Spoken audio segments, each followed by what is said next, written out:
저는 오늘 말씀을 특별히 이번 추석을 맞아 온 가족이 함께 모여서 온라인으로든지 또 본당에서든지 가족 단위로 예배를 드리시는 분들을 염두에 두고 말씀을 준비했습니다. 세상에는 두 종류의 사람이 있다고 생각해요. 예수 믿는 사람이 있고요. 예수님을 아직 안 믿는 사람이 있죠. 예수님을 아직 안 믿는 사람의 입장에서 예수 믿는 사람을 이해하기란 쉽지가 않습니다.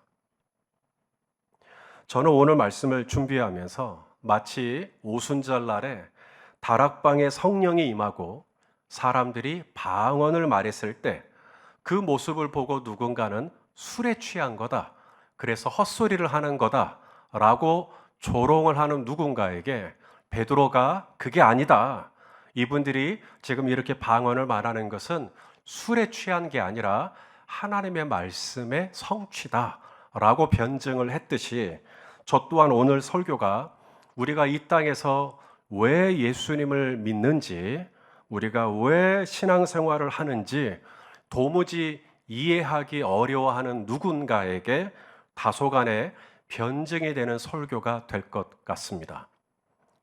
아무쪼록 오늘 말씀을 통해 다시 한번 내가 예수 믿는 이유를 재확인하고, 또한 내 주변에 있는 교회를 왜 다니는지, 신앙생활을 왜 하는지, 왜 보이지도 않는 하나님을 믿는다는 건지 어려워하는 누군가에게는 적절한 대답이 될 수 있는 귀한 시간이 될 수 있기를 소망합니다. 지난주하고 동일한 본문이죠. 베드로는 오순절날 다락방에 성령의 충만함으로 말미암아 사도들이 한 번도 배우지 않았던 언어들, 곧 이란, 이라크, 메소포타미아, 갑바도기아, 로마, 심지어 아프리카 말까지 제자들이 하는 것을 보고 사람들이 깜짝 놀라워했습니다. 도대체 이게 어떻게 된 일인지 영문을 알 수가 없었습니다. 이에 베드로가 사도들을 대표해서 지금 이 사람들이 이렇게 방언을 말하는 것은 두 가지를 얘기했는데, 첫째, 구약에 나오는 요엘 선지자의 예언이 성취된 거다. 그래서 요엘 선지자의 말씀을 인용을 했고, 그리고 또 하나가 있는데 오늘 본문입니다.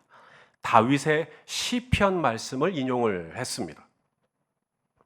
유대인들에게 구약 성경은 매우 익숙한 텍스트입니다. 특별히 소선지자 중에 한 사람인 요엘 선지자를 아는 사람도 있고 모르는 사람도 있을 수 있을 것 같아요. 유대인들 중에도. 혹 요엘 선지자를 잘 모른다 치더라도 오늘 베드로가 인용하고 있는 다윗 왕을 모르는 유대인은 아무도 없을 거예요. 다윗이 누구냐면 베들레헴, 아버지의 양떼를 치던 목동이었습니다. 당대의 목자들은 아주 천한 직업, 천한 자로 여겼습니다. 그래서 목자들은 회당에도 못 들어갔어요. 목자들은 법정에서 증인이 될 수도 없었습니다. 거짓말쟁이들이라고 하는 꼬리표가 늘 붙어 있었으니까요. 그런 목동 출신의 다윗이 나중에는 한 나라의 왕이 되죠. 이스라엘의 왕이 됩니다. 누군가가 고등학교도 나오지 않았는데, 중퇴를 했는데 대통령이 된다면 매스컴은 입지전적인 인물이라고 그를 추앙할지도 모르겠습니다. 다윗은 고등학교가 아니라 중학교, 심지어 초등학교까지 제대로 된 공교육조차 받아볼 기회가 없었습니다. 그럼에도 불구하고 그는 한 나라의 왕이 되었습니다.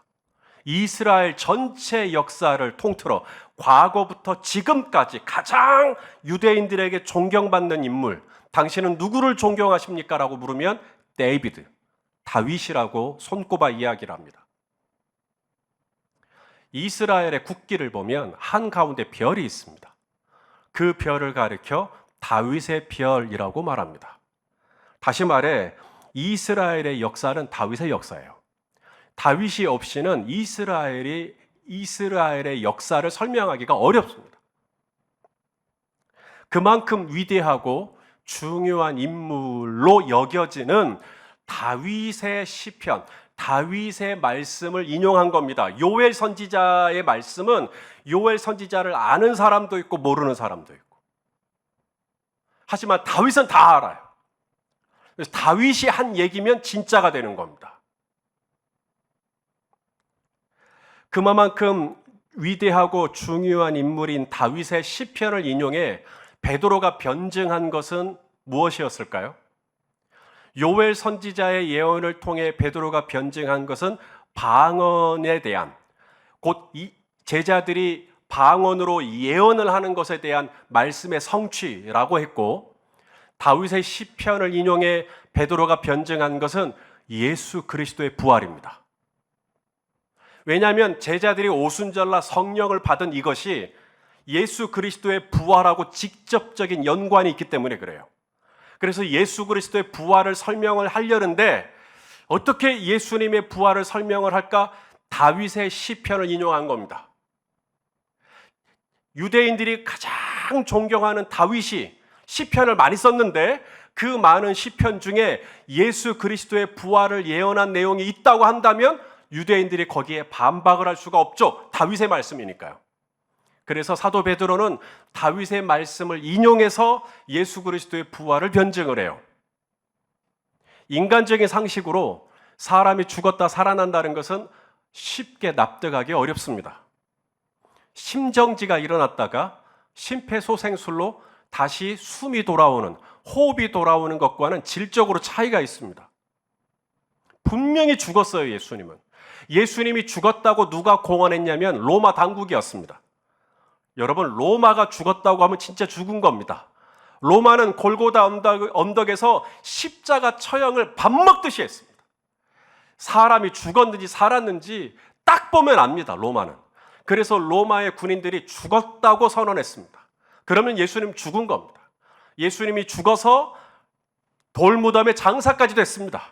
이제 완벽하게 끝난 겁니다. 그런데 예수님이 3일 만에 부활하신 것이죠. 다시 살아나신 것입니다. 어떻게 이런 일이 일어날 수 있는가? 사람들이 얼른 이해가 안 되는 이때에 사도 베드로가 다윗의 시편 16편 말씀을 인용합니다. 그러면서 우리가 그토록 존경하는 다윗이 우리 주 예수 그리스도의 부활을 예언해 놓았다고 말하는 것이죠. 그러므로 저는 오늘 설교를 사도 베드로가 인용한 다윗의 시편 16편을 중심으로 우리가 신앙생활을 왜 하는지, 우리가 왜 예수님을 믿는지, 우리가 왜 교회당을 다니는지, 우리가 왜 항상 하나님을 내 앞에 모시고 살아가는지를 하나하나 설명해 드리고자 합니다. 자, 오늘 본문이죠. 25절 말씀, 시편 16편에 있는 말씀이에요. 한번 읽어보겠습니다. 시작. 다윗이 그를 가리켜 이르되 내가 항상 내 앞에 계신 줄을 배웠으며 나로 요동하지 않게 하기 위하여 그가 내 우편에 계시도다. 이게 다윗의 신앙생활입니다. 다윗은 신앙생활을 어떻게 했는가? 여호와를 항상 내 앞에 모셨대요.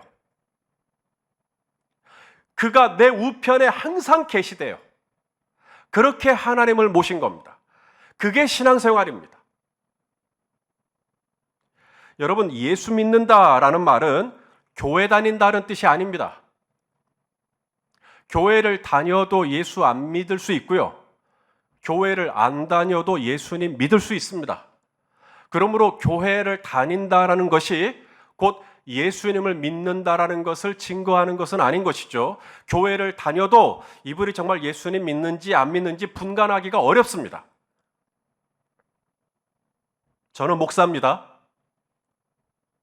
직분이 예수 믿는 것을 증거하는 거 아닙니다. 저분이 목사인 걸 보니까 예수님 믿겠구나. 아마 교회는 다닐지 모르겠습니다. 교회당에서 종교적인 예식을 집례할지도 모르겠어요. 하지만 정말 직분이 예수 믿는다라는 것을 담보한다라고 증거할 수는 없습니다. 예수 믿는다라는 말이 뭔 말일까? 신앙생활한다라는 뭔 말일까? 교회당에 가서 내 이름 등록하고 내가 그 교회에 입적을 하면 그게 예수 믿는다는 의미가 아니라는 겁니다. 진짜 예수 믿는다는 의미는 오늘 다윗처럼 하나님을 항상 내 앞에 모시고 살아가는 것을 의미하는 겁니다. 항상 하나님이 어디 계시냐면 내 앞에 있어요. 물을게요. 주님이 지금 어디 계셔요? 내 앞에 계시는 것처럼 모시고 살아가는 겁니다. 주님이 내 우편에 계시는 것처럼 모시고 살아가는 것이죠. 이게 신앙생활의 본질입니다. 교회당 앞에서 살아가고 교회당 옆에서 살아가는 건 누구나 다예요. 교회당에만 들어오면 천사로 변하죠. 교회당에만 들어오면 신실해지죠, 갑자기. 교회당에만 들어오면 갑자기 경건해집니다. 하지만 교회를 떠나는 순간 이제 내가 교회당이 내 앞에 없고 교회당이 내 옆에 없기 때문에 이제는 내 마음대로 살아간다? 예수 믿는 거 아닙니다. 예수 믿는 것은 교회당 앞에서 살아가는 게 아니라 지금도 살아계셔서 늘 나와 함께 하시는 하나님을 내 앞에 모시고 살아가는 것인 줄로 믿습니다. 이게 신앙생활이에요. 자, 그러면 우리 주님이 도대체 어떤 분이길래 다윗은 항상 하나님을 자신 앞에 모셨을까요? 여러분, 누군가를 항상 내 앞에 모신다라는 거, 여러분, 그게 여간 부담스러운 일 아닙니까? 만일에 제가 이번 추석 연휴 기간 내내 우리 성도님들을 졸졸졸졸 따라다니면서 우리 성도님들이 어딜 가는지, 누굴 만나는지, 뭘 하는지, 무슨 얘기하는지 제가 다 들여다보고 간섭하고 보고 상상하니까 좋으시죠? 막 신나시죠? 얼마나 끔찍합니까? 누군가를 항상 내 앞에 모신다라는 것은 그가 누구냐에 따라서 부담이 될 수도 있고 축복이 될 수도 있어요. 다윗은 도대체 하나님이 어떤 분이셨길래 다윗에게 그분을 항상 내 앞에 모시고 그분이 늘 내 옆에 있고 어떻게 이렇게 하나님을 모시지? 자, 이것을 알려면 오늘 시편 16편 말씀, 우리가 시편 16편을 읽지는 않았네요 오늘. 하지만 베드로가 인용한 시편 16편 말씀을 통째로 봐야 돼요. 통째로 보게 되면 이래서 다윗이 하나님을 늘 앞에 모셨구나. 첫째 이유가 뭐냐면 하나님은 어떤 하나님이냐면 나를 지켜주시는 하나님. 그래서 그 하나님을 내 앞에 꼭 모신 겁니다. 하나님이 나를 지켜주셔야 되니까. 하나님이 나를 지켜주셔야 합니다 하시는 분은 아멘 해주십시오. 하나님이 꼭 나를 지켜주시기를 바라는 마음으로 다윗이 시편 16편에 보니까 하나님을 그래서 늘 앞에 모시고 살았던 거예요. 하나님이 안 계시면 자기가 위험하다는 걸 아니까. 그래서 시편 16편을 우리가 읽지는 않았지만 1절을 보시면 이렇게 시작합니다. 시편 16편에 시작되는 첫째 절이요. 읽어보겠습니다. 시작. 하나님이여 나를 지켜주소서 내가 주께 피하나이다. 아시는 것처럼 다윗은 살아생전 정말 고난을 많이 당했어요. 사람들이 다윗을 보고 죽이려고 얼마나 힘들게 했는지 모릅니다. 특히 다윗의 장인이었죠. 한 나라의 바로 전임자였던 사울 왕이 틈만 나면 다윗을 죽이려고 했습니다. 왜냐하면 질투심 때문에, 시기심 때문에. 뿐만 아니라 나중에 다윗이 왕이 돼갖고는 또 누가 다윗을 죽이려고 그랬냐면 다윗의 아들 압살롬이 아빠 다윗을 죽이려고 그래요. 얼마나 힘든 인생입니까? 얼마나 기구한 인생입니까?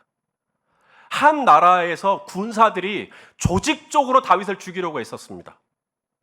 한 나라의 훈련받은 정예 부대원들이 나를 죽이려고 한다 그러면 우리가 어떻게 숨을 쉬고 살 수가 있겠습니까? 벼룩을 잡겠다고 초가 삼가를 태우듯 마치 다윗 한 사람 잡겠다고 사울 왕은 노베에 있던 제사장 85명을 죽여버렸습니다. 그렇게 잔인하게 다윗을 찾았어요. 그러니 다윗이 얼마나 이 생명이 늘 경각에 있는 거예요. 아슬아슬한 거예요. 하루하루 내가 어떻게 사나 싶은 거예요. 그럴 때마다 다윗이 했던 일이 있죠. 하나님을 내 앞에 모십니다. 하나님 내 우편에 계셔 주십시오. 하나님 사람들은 내 옆에 없어도 주님은 내 옆에 꼭 좀 붙어 있어 주십시오. 여호와여 나를 지켜 주십시오. 여호와여 나를 보호하여 주십시오. 그러니까 다윗은 하나님을 항상 자신 앞에 모신 게 이게 부담이 될 수가 없는 거예요. 오히려 하나님을 늘 내 앞에 모시고 살아야 다윗에게 안정감이 있었던 겁니다. 하나님이 내 옆에 있는 게 짐이 아닌 거죠. 늘 위태로웠던 삶을 살았던 다윗에게 하나님이 내 옆에 있는 건 든든함이었던 겁니다. 그래서 하나님을 늘 내 앞에 모신 거예요. 하나님 나를 좀 지켜주십시오. 자, 그러면 하나님이 정말 지켜주셨을까요? 자, 4절, 5절이죠. 5절, 우리 16편 5절 말씀을 또 읽겠습니다. 시작. 여호와는 나의 산업을 지키시고 나의 잔의 소득을 지키시고 나의 분깃을 지키시나이다. 이 말이에요. 내가 그렇게 항상 하나님을 내 앞에 모시고 살았더니 하나님께서 나의 산업을 지켜주세요. 우리 류용선 집사님의 사업장을 하나님이 지켜주신다 이 말입니다. 나의 산업을 지켜주시고 나의 잔의 소득, 우리 성도님들 소득 지켜주셔야 되잖아요.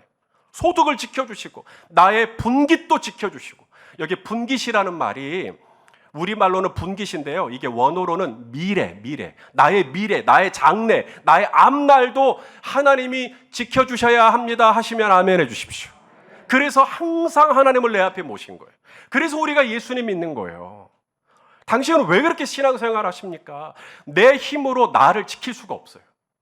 내 지혜로 내 사랑하는 사람들을 다 지켜낼 수가 없어요. 제가 어떻게 제 아들을 졸졸졸 따라다니면서 그림자처럼 제 아들의 우편에서 그늘이 되어주고 제 아들의 앞벽에서 방패가 되어주고, 제가 그렇게 살 수가 없어요. 내가 사랑하는 사람들을 지킬 수 있는 가장 안전한 방법, 내가 주께 피하나이다. 주님이 내 앞에 계셔 주십시오. 주님이 내 우편에 계셔 주십시오. 그렇게 내가 주님을 모시고 살면 주님이 나의 산업과 나의 잔의 소득과 나의 분깃과 내 사랑하는 가정과 내 사랑하는 사람들을 넉넉히 지켜주신다. 우리는 이것을 믿기 때문에 오늘도 우리는 주님을 내 앞에 모시고 살아가는 줄로 압니다. 다윗이 그랬다는 거예요. 하나가 더 있어요. 우리가 하나님을 늘 내 앞에 모시고 살아가는 것이 부담이 아니라, 짐이 아니라, 이것이 우리에게 기쁨이 될 수 있는 것은 하나님은 나를 지켜주시는 분이기 때문이기도 하고요. 이게 첫 번째고요. 두 번째는 이 하나님은 나를 너무너무 사랑하시는 분이세요. 그럼에도 불구하고 날 사랑하시는 내 하나님의 사랑은 내 모든 걸 덮고, 아멘입니까? 그렇게 하나님이 나를 사랑하시기 때문에, 그럼에도 불구하고 사랑하시기 때문에, 우리 성도님들도 한번 대답해 주시겠어요? 확신을 가지고 대답해 주세요. 그냥 덩달아서 대답하지 말고 확신을 가지고. 하나님이 정말로 우리 성도님들을 사랑하시는 것을 아십니까? 여러분을 사랑하실 때 마치 세상에 사랑할 사람이 여러분밖에 없는 것처럼 사랑하시는 것을 아십니까? 이 세상 사람 다 의인이고 나만 죄인이에요. 그럼에도 불구하고 하나님이신 예수님이 이 땅에 오셔서 기꺼이 나를 위하여 십자가에 못 박혀 돌아가실 것을 믿으십니까? 그렇게 사랑하시는 것을 믿으세요?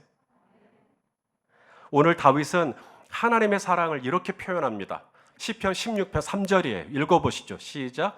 땅에 있는 성도들은 존귀한 자들이니, 그 다음 뭐라 그래요? 나의 모든 즐거움이 그들에게 있도다. 그들이 누군데요? 성도님들이요. 우리 성도님들을 바라볼 때 땅에 있는 성도들, 우리 구원받은 하나님의 백성들, 아빠, 아버지라 부르는 하나님의 자녀들, 우리 성도님들을 바라볼 때 하나님이 어떻게 바라보시냐면 나의 모든 즐거움이 그들에게 있도다. 이것이 우리 성도님들을 현재 바라보시는 하나님 아버지의 감정이에요. 나는 내가 마음에 안 들 때가 있어요. 여러분은 어떠신지 모르겠어요. 나는 내가 마음에 안 들 때도 혹시 여러분도 있으세요? 어떨 때는 내 자신이 너무 좋은데 어떨 때는 내 자신이 너무 부끄러워요. 어떤 때는 내 자신이 너무 민망해요. 어떤 때는 내 자신이 수치스럽게 느껴질 때도 있습니다. 나는 내가 항상 마음에 드는 게 아닌데 우리 하나님은 나를 보실 때 뭐라고 말씀하시냐면 나의 모든 즐거움이 류용선 집사에게 있도다. 우리 조유록 집사님에게 있도다. 하나님께서 나의 모든 즐거움이 너에게 있다고. 내가 뭘 했는데? 제가 지난 한 주간 어떻게 살았는데? 우리 하나님 뻔히 아시면서 불꽃 같은 눈동자로 다 봤으면서 내가 얼마나 부족한 죄인인지 주님이 다 아시는데 저 돼지를 치고 오는 아들을 향하여서 아버지가 거리가 먼데 달려가고 그 목을 끌어안고 입을 맞추고 종들에게 이르기를 이 내 아들은 죽었다가 다시 살아났고 내가 잃었다가 다시 얻어낸 내 아들인데 이 아들 새 옷을 입혀라, 새 신발을 신겨라, 손에 새 가락지를 끼워라.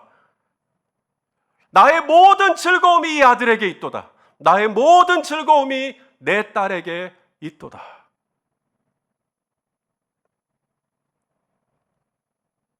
이것을 현대인 성경에서는 이렇게 번역했어요. 땅에 있는 성도들은 고귀한 자들이니 그들과 함께하는 것이, 여러분과 함께하는 것이 나의 큰 기쁨이다. 할렐루야. 나를 이렇게나 기뻐하신다고? 나를 이렇게나 환호하신다고?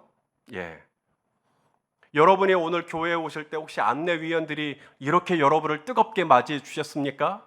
와, 우리 이소영 집사님 왔다고, 우리 박훈주 집사님 왔다고 막 춤을 추던가요? 예. 안내위원들 회개하시길 바라겠습니다. 예. 그렇지 않았을 거예요. 사람은 나한테 그렇게 안 해요. 사람은 나를 얼마나 내가 실망스러운 존재인지 알기 때문에 나를 딱 보고 피해요. 그런데 우리 하나님은 안 그런다는 겁니다. 나의 모든 즐거움이 그들에게 있도다. 그들과 함께하는 것이 나의 큰 기쁨이다. 제가 스바냐 선지자가 했던 말이 기억이 나요.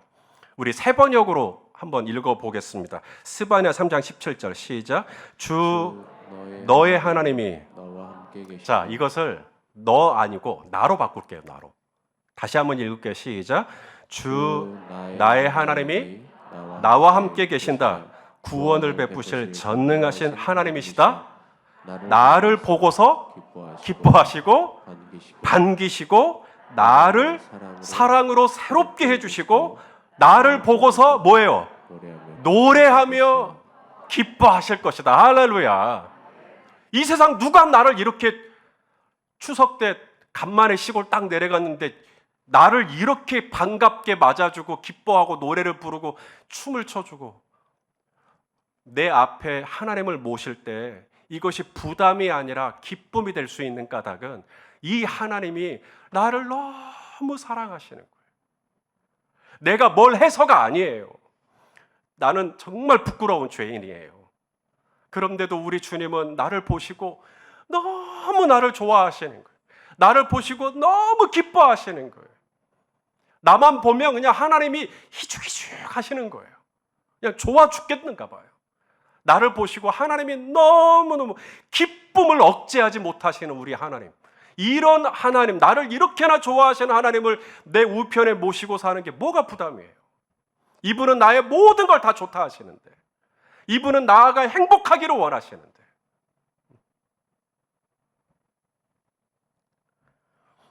나를 지켜주실 수 있는 하나님, 나와 내 분깃과 내 산업과 내 자녀 소득과 내가 사랑하는 사람들과 내 미래까지 보호해 주실 수 있는 하나님, 더 나아가 나를 보고 너무 기뻐하시고 나를 보고 막 환호를 지르시고 나를 보고 노래하고 기뻐하시고 춤을 추시는 하나님, 이런 하나님을 늘 의식적으로 내 앞에 모시고 살아가고 이분을 늘 의식적으로 내 우편에 모시고 살아가고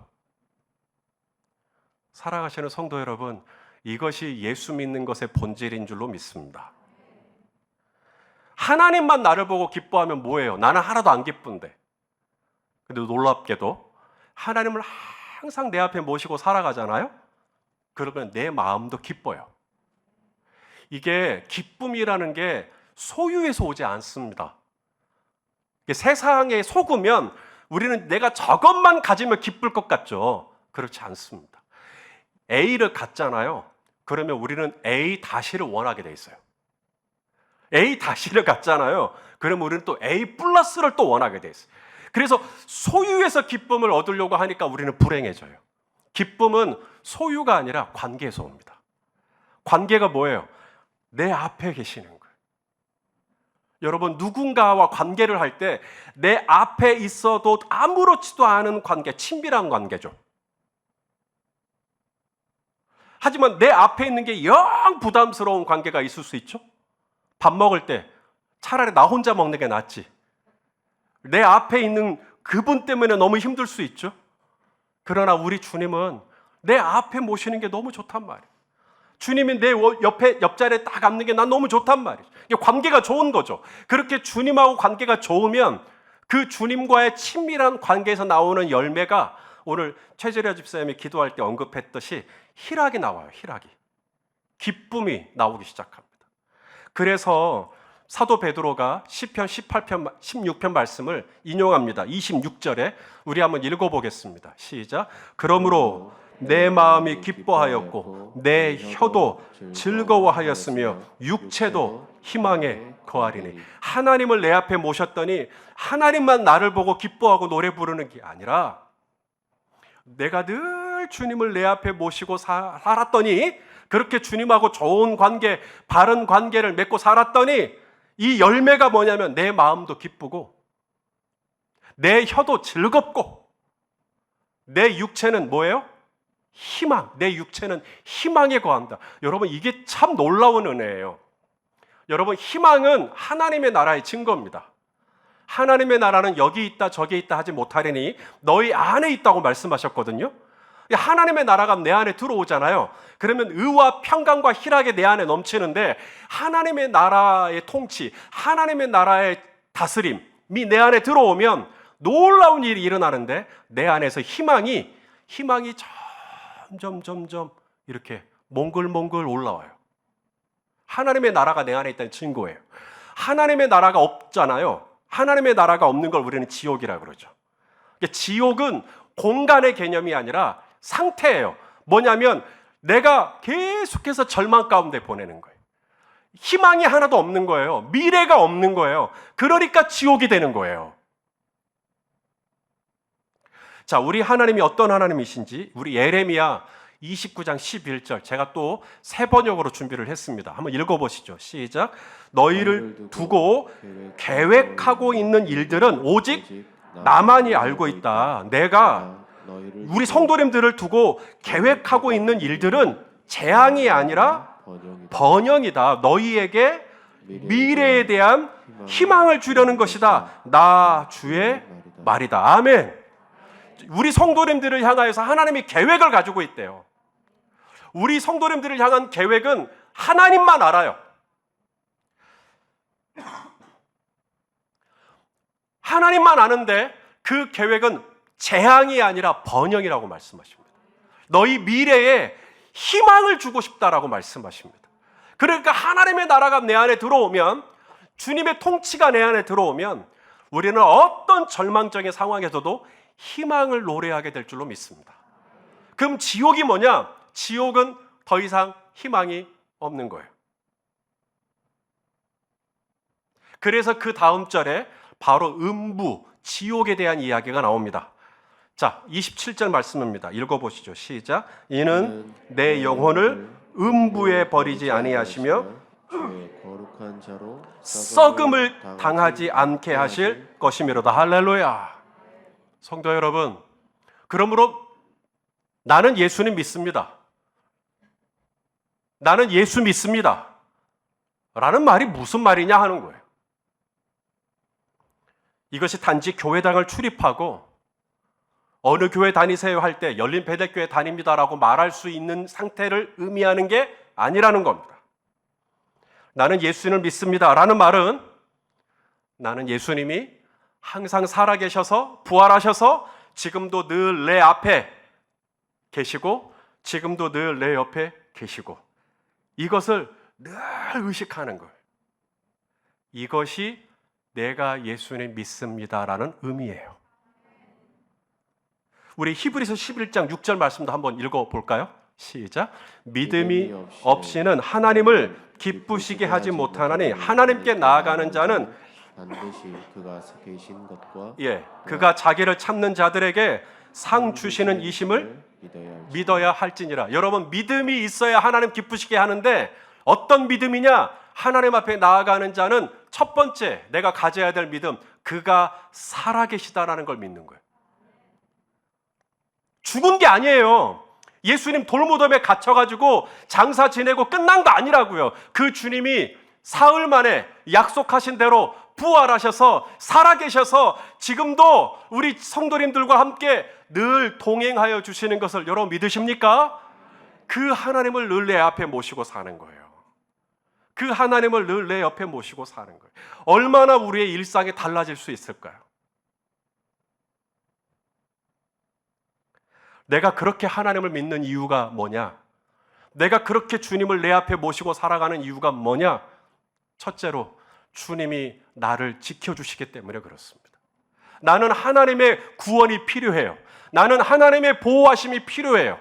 나와 내 사랑하는 사람들을 지키기 위해서 나의 산업과 나의 자녀 소득과 내 분깃과 내 미래를 우리 하나님께서 지켜주셔야만 지키는 자의 경성함이 허사가 되지 않는다는 걸 알기 때문에 오늘도 깨어서 주님을 내 앞에 모시고 내 오른쪽에 모시고 주님을 친밀하게 그렇게 모시는 것이죠.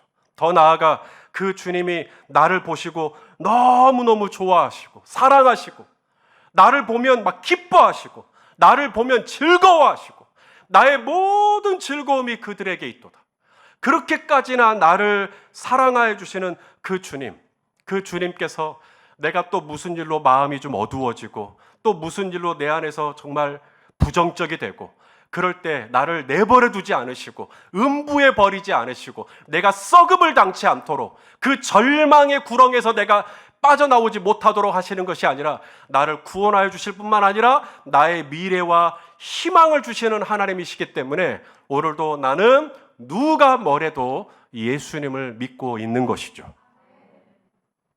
사랑하시는 성도 여러분, 이번 한 주간, 아니 우리의 남은 이 믿음의 길을 걸어가는 동안 다윗이 그랬던 것처럼 항상 하나님을 내 앞에 모시고 그분을 늘 내 오른쪽에 모시고 그렇게 주님과 친밀하게 동행하면서 그로 말미암아 내 안에 올라오는 이 놀라운 기쁨과 희망과 소망에 넘치는 이 희락의 삶이 저와 여러분의 삶에 평생 이어질 수 있기를, 그래서 우리 성도님들의 가정도 함께 다 예수만 섬기는 아름다운 가정들로 세워질 수 있기를 예수 그리스도의 이름으로 축원합니다. 기도하시겠습니다. 하나님 아버지, 오늘도 예수님을 믿고 그렇기에 이 주일을 구별하고 온라인과 오프라인으로 아버지 앞에 나옵니다.